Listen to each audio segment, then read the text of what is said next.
is CTV News. Good evening and thank you for joining us. Hope you fueled up while prices were down today because you guessed it, gas is going up again tomorrow. Thank the global uncertainty around tensions in the Middle East for that. After falling 6 cents Friday, regular gas sits at an average 164.9 cents a litre in our neck of the woods. But that relief is short-lived. GasWizard.ca forecasts a 6 cent spike overnight, pushing regular back up to 170.9 by Saturday. Premium is also expected to jump to 200.9 and diesel climbing 10 cents to 225.9. And as those prices climb, the impact is already hitting people's bottom line. Here's CTV's Paul Hollingsworth with more.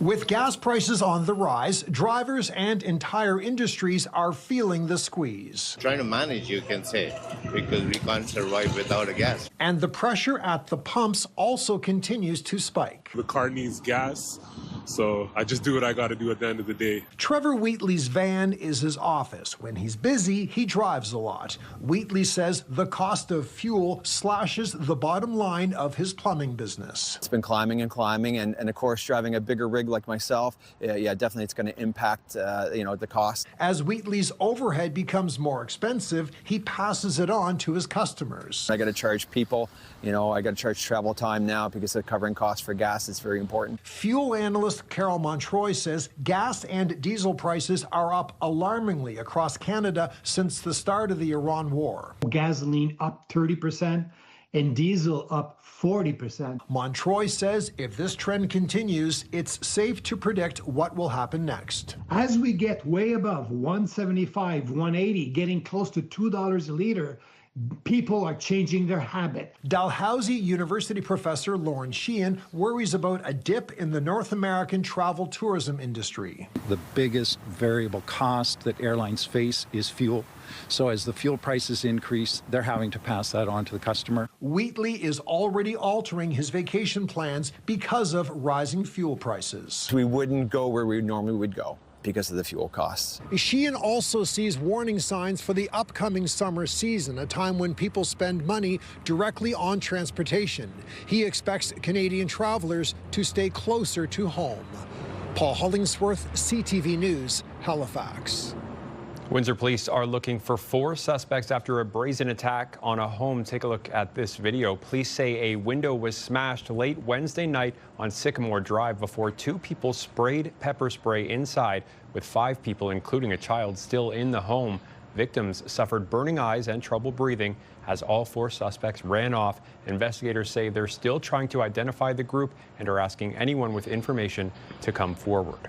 Chatham-Kent police have charged a 44-year-old man in a child luring investigation. He's accused of using social media to try and lure a child under 16 for a sexual purpose. The investigation started March 15th, and he was arrested 5 days later without incident. Police say the victim is receiving support. The Ambassador Bridge is just about the last place you want to make a wrong turn around here, and for one man, it led to a drug seizure. U.S. border officials say a driver heading into Canada was stopped near the duty-free area earlier this month. During a search, officers found more than 500 grams of marijuana and about 18 grams of cocaine. The driver, a U.S. citizen, wasn't charged after local police declined the case.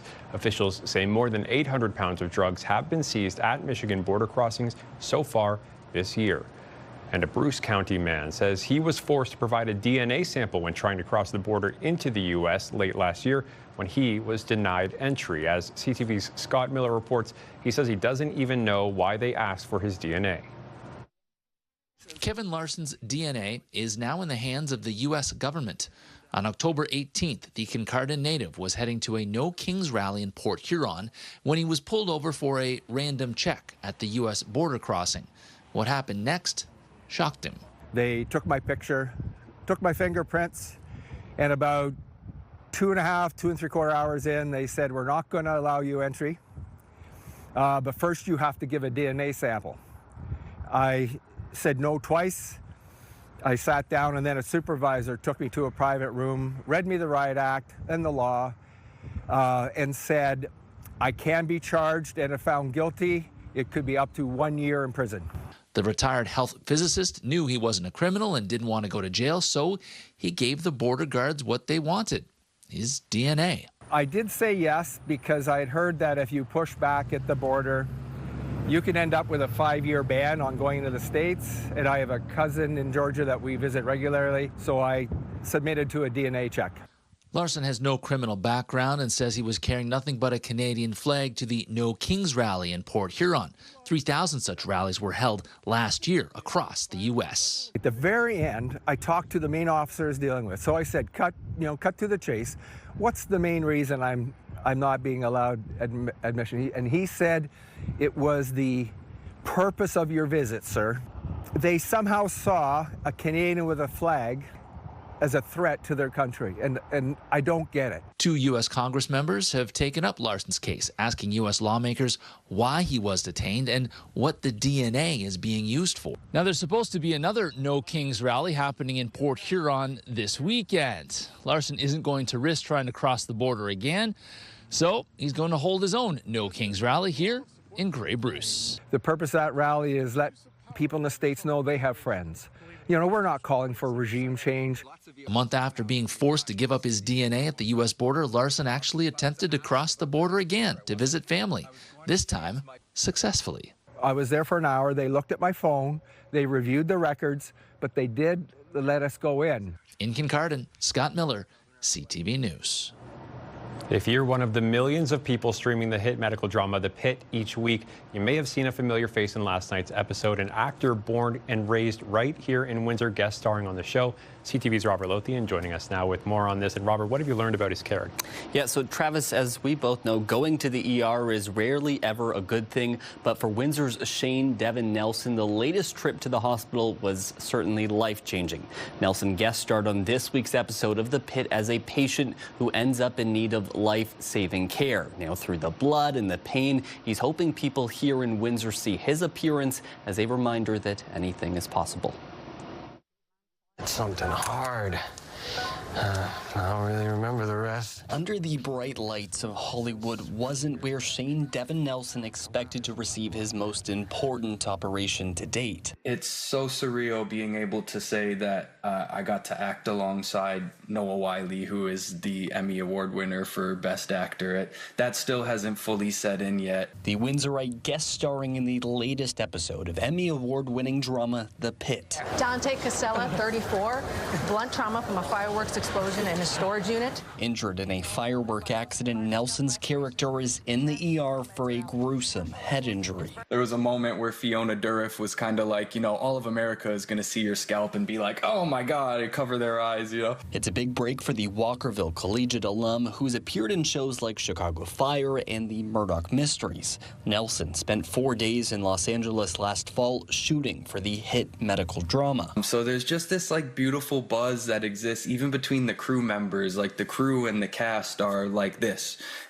Preparing for a character whose life is on the line, though, takes layers of creativity. Every morning on set, I would go into the makeup artist's office and they would put the wig on me, just lather my scalp in glue and then fit it on, and then they add the blood effects. Fortunately, his road to recovery came faster than most. Each scene over the 4 days, eventually getting to the point where they staple it up and it's all healed. Nelson's biggest hits, he feels, are still to come, with his latest showing making it to the screens of millions, just another step in the right direction. I hope that I'm an actor that somebody can then go, oh, I got to work with this award-winning actor named Shane Devin Nelson. I think that would be a beautiful kind of full circle moment. For now, he's working on the release of a new show and waiting to see his own play brought to life, all while sharing the path he hopes others in Windsor will consider. I'm hoping to spread the word to the city and kind of put us on the map a little bit and show that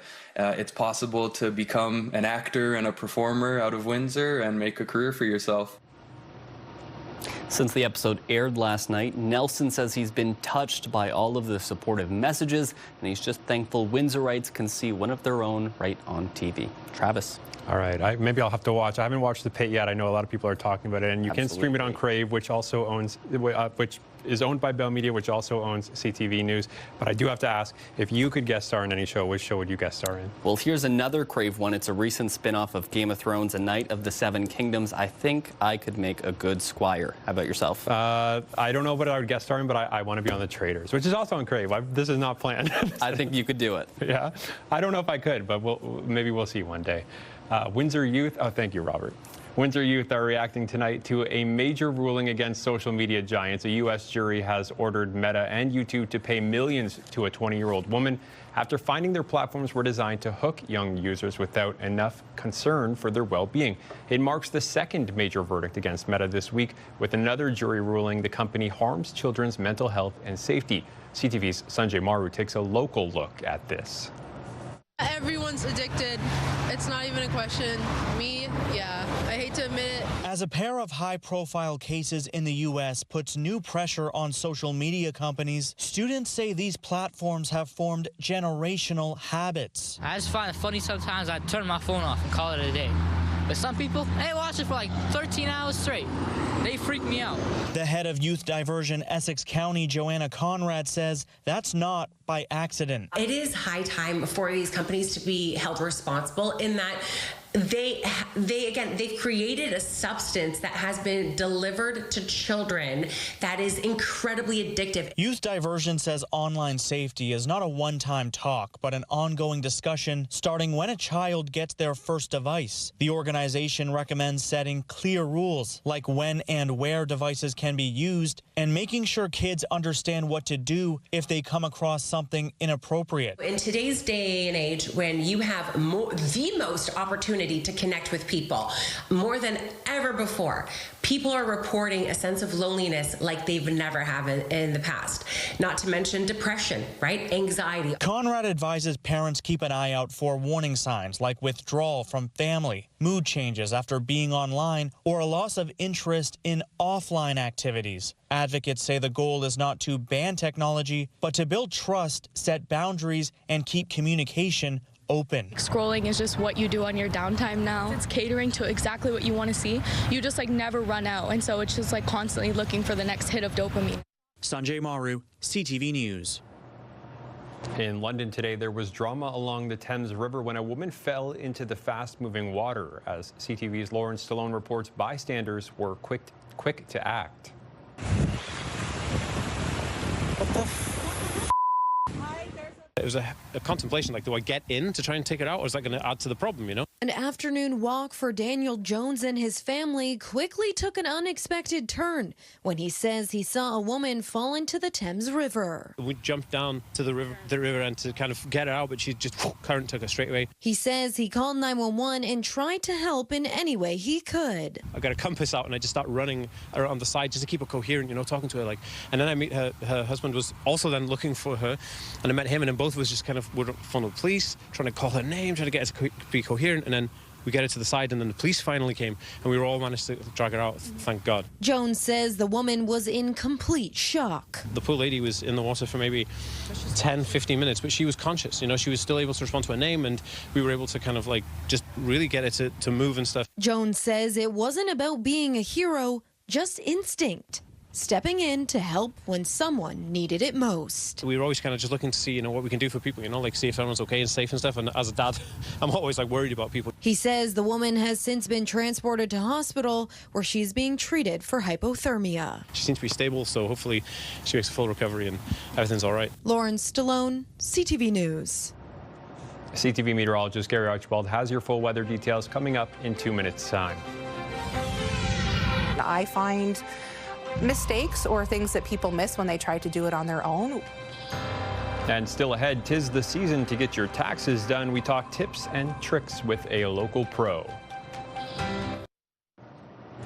CTV meteorologist Gary Archibald is here with a look at the weather. And Gary, this is a big one. Everybody wants to know, because it's Friday, what is the weather going to be like this weekend?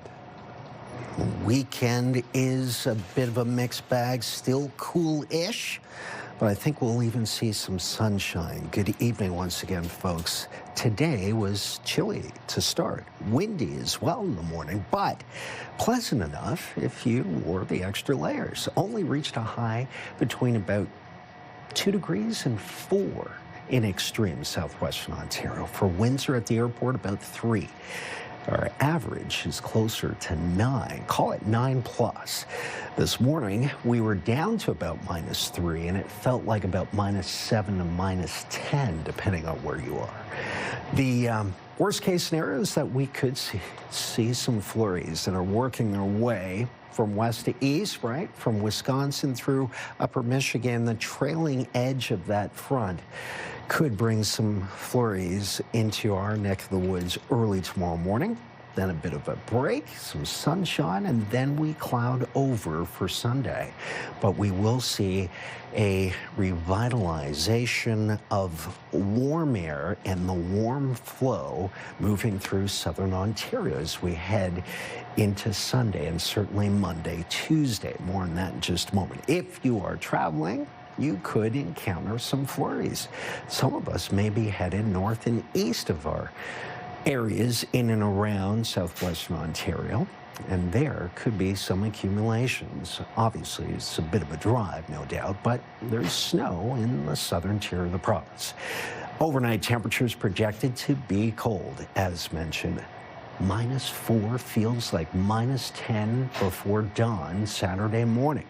Chance of flurries, it will be cloudy, about 30%. Some models suggesting 40 to 60%. I think it'll be on the lower side. Not likely to see any accumulations at all. Here's the breakdown for your Saturday. I told you that we'd see some sunshine, and we'll see it through the midday and afternoon. See a high of about 5 degrees. Sunny, breezy in the afternoon, but sunny. So just be prepared and wear the appropriate apparel, and you'll be fine. So clearing tomorrow. High of 5 is 4 degrees below seasonal. Look what happens for Sunday. Up to 11, cloudy. Still a nice day, I think, for being outside. Monday soars to 20 and sunny. Then showers through the midweek. A warm, wet Tuesday, cooling off to a seasonal wet Wednesday. Thursday, Friday, cloudy, and temperatures dip and then rebound to average. And of course, Friday's a holy day, Good Friday. So a week from now, we're still looking at average temperatures. In between that, we are going to see a big warm-up come the beginning of next week. Travis?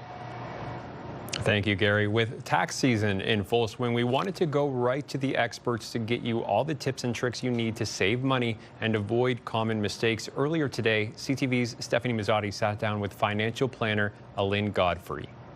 As you are aware, it's time to file your tax return. So we've invited tax experts Alin Godfrey into the studio. First of all, thank you so much for joining us. Thanks for having me. Okay, so what are some basic mistakes that Canadians make when it comes to filing their tax returns? So 2 big ones that I find is that if we have, say, a husband and wife filing their tax return, they don't realize you can put donations all under one spouse. So in Canada, on the first $200 you donate, you get a 16% credit, but after that, you get a 29% credit. So it doesn't matter if it goes on the higher or lower income earning spouse, but putting all of the donations on one spouse's return is beneficial. And then medical expenses, that's another one where you want to put them all on the lower income earning spouse, but couple them all together and put them on one return to get yourself better income tax benefit. Okay, so should people strive to make tax season like a year-round process? Absolutely, because if you're filing your tax return now and finding out that you have a balance owing, it's too late to go back and make an RSP contribution because the deadline for your 2025 tax return was March 2nd. So you've missed the boat there. So doing that planning throughout the year is definitely important because nothing worse than finding out that you owe the government some money and there's nothing you can do about it but pay the tax bill this year. Okay, any other tips you want to share with our viewers? There is something called the CRA My Account. So if you don't have one, then what you can do is just Google CRA My Account. There is so much great information on the government website, so you can look up your notice of assessment, see when the government has received your tax return, find out when you're going to receive the actual refund or find out your balance owing. You can change your banking information with them. You can change your address. There is so much great information because if you have to call the CRA right now, you're on hold for a good hour. And most questions that people are calling the CRA about, they can probably find that information if they register for that CRA My Account. Okay, and last question. How important is it to have a second set of eyes on everything? I would say extremely important. I find mistakes or things that people miss when they try to do it on their own. We do almost 1,000 tax returns a year at my office. So we'll compare last year's tax return to this year's and find out what credits people are potentially missing. So, you know, I can appreciate people want to save money doing it themselves, but sometimes that second set of eyes can result in hundreds or even thousands of dollars of savings. Okay, well, the deadline to file your personal taxes is on April 30th, but if you and your spouse or common law partner are self-employed, the deadline to file your taxes is on June 15th. And of course, you can listen to Alynn's radio show, The Financial Architect, every Sunday from 7 to 8 a.m. Once again, thank you, Alynn, for joining us with your expertise on this. Thanks again.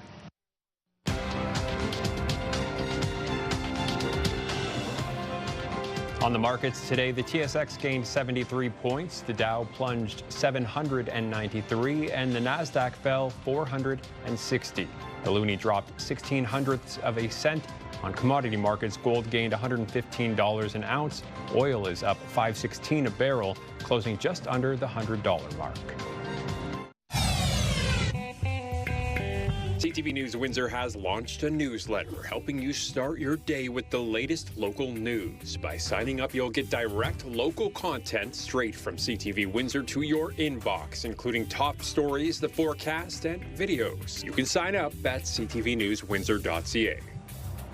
Spring is in the air, and golfers in Windsor-Essex are ready to hit the links. Courses across the region are starting to open or getting close as temperatures warm up. Some are welcoming players as early as mid to late March, with more tee times rolling out into April. Roseland, Ambassador, and Kingsville Golf and Country Club are all gearing up for the season, but timing still depends on the weather. Golfers are being urged to check ahead as opening dates can shift with spring conditions. On our website, you'll find a list of all the opening dates at all local golf courses. And spring means it's time to get gardening, so we're bringing back our segment with Gary and horticulturalist Sandy McDonald. Appropriately this week, they're talking about winter damage.